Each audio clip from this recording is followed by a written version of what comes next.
If you're watching this, then you may already know that this channel is dedicated to encouraging open-minded debate about issues of the day. This time out, truth and conspiracy.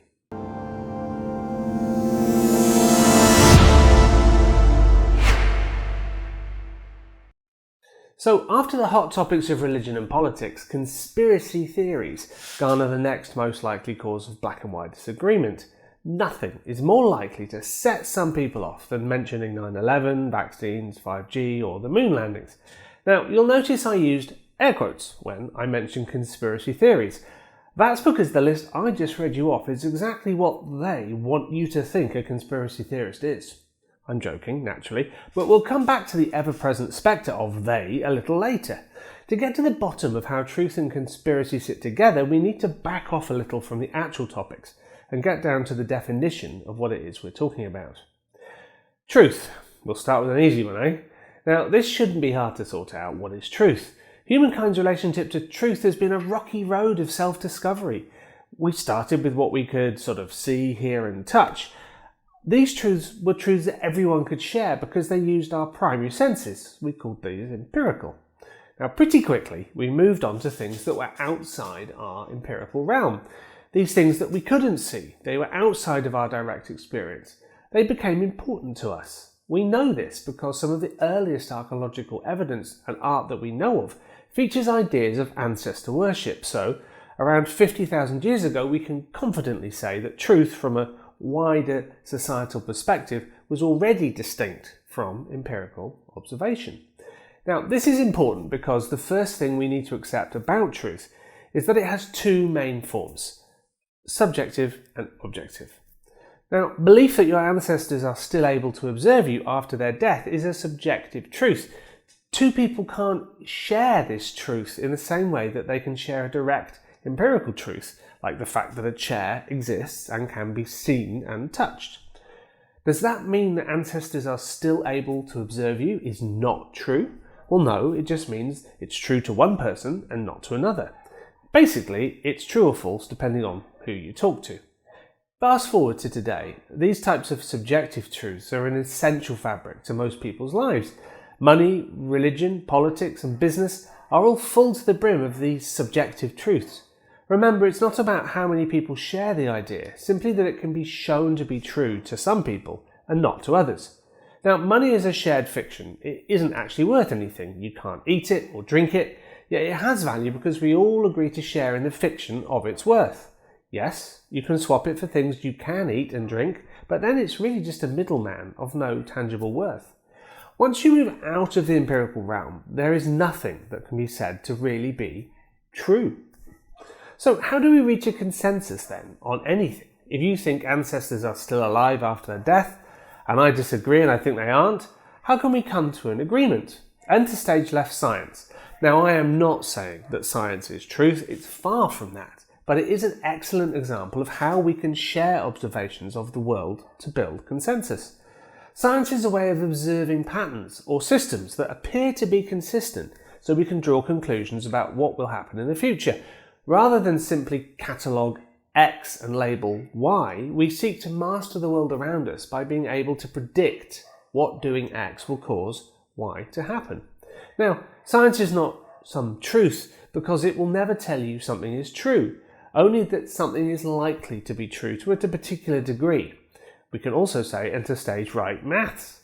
Maths isn't truth either. It's a language that is useful to add precision to our understanding of the world around us.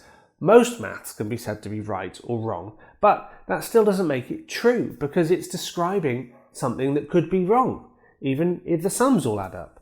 So truth is a really slippery customer, especially when it comes to achieving anything like consensus.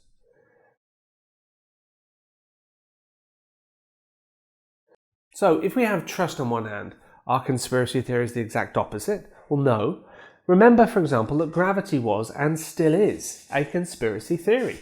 Despite what you might think, gravity is an unproven theory. There are competing theories, and there is no concrete proof outside of maths that gravity actually exists. Now, while we don't normally term scientific discourse as conspiracy, it's important to see that a more traditional conspiracy theory, like the ones we're going to look at in a moment, have the same basic makeup. One side presents what they see as evidence, while the other side rejects it. Now again, it's not about numbers. It doesn't matter how many people think a conspiracy theory is true. It's about what can be proven using facts that we all agree. Now, this opens up one of the main elements of a modern conspiracy theory. They will often conflate historical fact with unproven theory that they are supporting. So, if MX Ultra was true, then XYZ could also be true. Since tobacco companies knew their products caused cancer for 30 years before admitting it, all companies are corrupt and can't be trusted. Even more tenuous is, science said that asbestos was safe, and so no science can be trusted. Now, I don't mean to rubbish all conspiracy theories. Many have turned out to be true. Take a look at the description for some absolutely crazy examples of conspiracy theories that are true. But people use this word all the time. When you're down the pub with Crazy Bob, and he announces his latest theory, that little green men have infiltrated Downing Street and the Prime Minister is actually an alien from the planet Buheen 6. When asked for proof, Bob points to erratic behaviour, strange presentation, lack of an understanding regarding human empathy and general confusion. Now, while agreeing that his abductive reasoning is entirely on point, you demur to join his campaign to oust the overlords from office. His theory was garbage, even if his observations were true. Starting with an unproven theory and then fitting observed facts so they support it is the stock and trade of conspiracy theorists. This is why I prefer to just drop the word conspiracy. Taking away the word conspiracy made us see Bob's claim in a rather more rational light. The word conspiracy adds a kind of jocular note that lends, more credence to the theory. We must remember that any theory, no matter its provenance, needs to be proven to be true, and crucially it also needs to pass Occam's razor, which, when boiled down to it, simply means choose the option with the least guesses. Now, remember also that details are important. A common tactic in conspiracy theories is the mention of shadowy groups, like the Masons, the Rothschilds, the government, or just a tacit mention of them or they. And this leads us neatly to our first conspiracy theory. There is no such thing as COVID. Now, from the very early days of the pandemic, the war cry of many committed conspiracy theorists, truth seekers, and exposing anarchists was that COVID was entirely false. As always, there was a range of theories covering a spectrum of the virus, from it being totally fictional at one end to the acceptance of the virus but believing it harmless at the other. In the middle was a battleground that raged around freedoms, mask effectiveness, treatments, and of course, the spectre of vaccines, as a subject we covered recently, if you want to take a look at that. Now, earlier science showed that this group of conspiracy theorists were utterly misunderstanding the situations.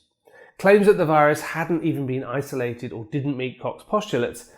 Viruses don't meet Koch's postulates because they are not designed for viruses, they're designed for bacteria.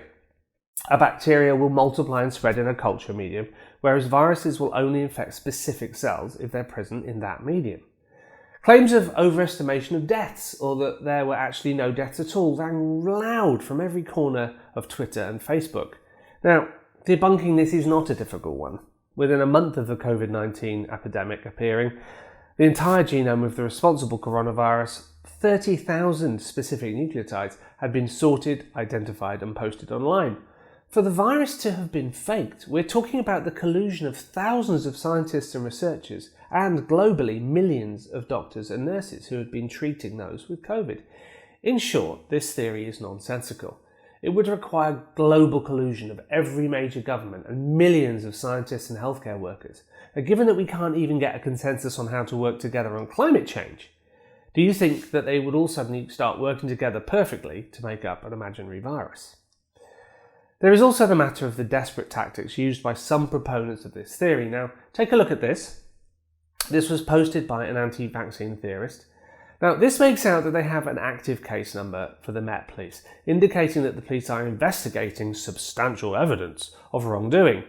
Now, it's actually nothing of the sort. It's a log number automatically given out when anyone reports a crime. It doesn't show that police are investigating, only that they have a ticket in the system. I'd get a number like this if I rang up the police and said that my neighbour was a secret reptile and was plotting to kill me. The police never investigated this issue and actually dropped it from their system within a week. Now, this level of deception and misinformation is precisely the thing that these types of theorists accuse governments and corporations of being complicit in. Yet, they turn around and they do exactly the same thing themselves. It's desperate hypocrisy. I could go on. Bill Gates installing nanobots and 5G towers giving you the virus, but I won't. Moving on, let's take a look at something slightly different. Having declared it America's mission to put a man on the moon within 10 years, Kennedy ignited a race to the moon with the Russians that captivated the world, leading up to one of the most spectacular events in modern times, the 20th of July 69 moon landing. Now, it didn't take long, about 5 years, before the conspiracy theories started about the moon landings being faked. From the scale of the technical challenge to the type of footage itself and the things in the footage, theories came in thick and fast. Now, these can all be debunked fairly easily. Inverse square law of a single point light source, the sun being too far away to make any difference, the exposure time needed in the photos, given that it was daytime on the moon, the flagpole having been stuck in the ground making the flag move, the rapid transit time through the Van Allen belt, etc. I could go on. S.G. Collins does an amazing job of outlining these points in more detail with a lot of humour. It's a great video, take a look, it's in the description. He's also able to show how they simply didn't have the technology to make the videos broadcast at that time, whereas they did have the technology required to get to the moon. Remember Occam's razor? Apply that here in liberal quantities until the burning sensation eases. Lastly, there is the no small matter of being able to actually see the landing site, and even Aldrin's footprints to this very day. Oh, and of course there's being able to actually talk to a guy that, you know, was like actually there. Our last theory is that the Earth is flat. No, it's not. Look. Flat Earth. Light source. The sun. Call up somebody else in a faraway place right now. If you're in the UK, call Australia. If you're in the US, call somebody in Madagascar. They'll confirm that your day is night and their night is your day, or vice versa. That would be impossible if the Earth was flat. All daytime, all nighttime. All daytime, all nighttime. In the words of a famous philosopher. That's all I have to say about that. So where does that leave us with trust and conspiracy? Well, of the conspiracy theories that have made it big and occupied a place in modern history, some have enough credibility to be believable, while many are simply fantastical and simply fly in the face of empirical evidence and common sense. Why are they believed then? Well, partly because of them involving government and corporate cover-ups. Governments do lie to you. They've almost certainly lied to you today already, and they're probably just waiting for another opportunity to do it again. Likewise, businesses and corporations as a group have a pretty terrible record of upholding good morals. But this doesn't mean that we can assume that any narrative suggesting the government or corporate wrongdoing is the truth. Governments all over the world have done some terrible things. Corporations have committed awful acts. The media lies and controls and weaponizes propagandistic messages. Yes, we must be alert to these, but it doesn't mean that they're doing this every time with COVID-19 pandemic or the 9/11 attacks. Ultimately, what is true will come down to your personal threshold for truth. Many of today's hottest flashpoints come down to subjective truth setting, truths that can't be shared. Asking most people why they believe the things they do, and they'll often not be able to actually explain them in a way that lets you share that truth.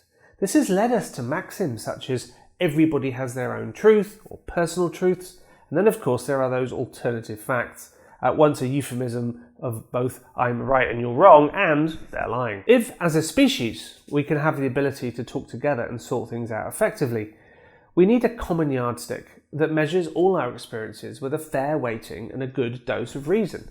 And we have exactly that. Step forward science. Science is not truth. Bad science can produce bad data, but it offers a starting point to objective measurement and prediction. However, phrases like trust the science is poison to this. The very last thing science asks for is blind trust, and rather it welcomes skeptical discourse. Is science the answer to every question? No. But it offers a way out of the never-ending subjective arguments that we have so often found ourselves in, historically and today. You don't have the right to an opinion, you have the right to what you can defend. How do you build facts and truth into your everyday life? What sources of information do you trust? I'd love to know. If you'd like to comment on that below, I'd find that fascinating. Now, I hope you've enjoyed this episode of the Discourse Collective. Please do like and subscribe. It really does help the channel grow, and your support means the world to us. And I'll see you next time on the Discourse Collective.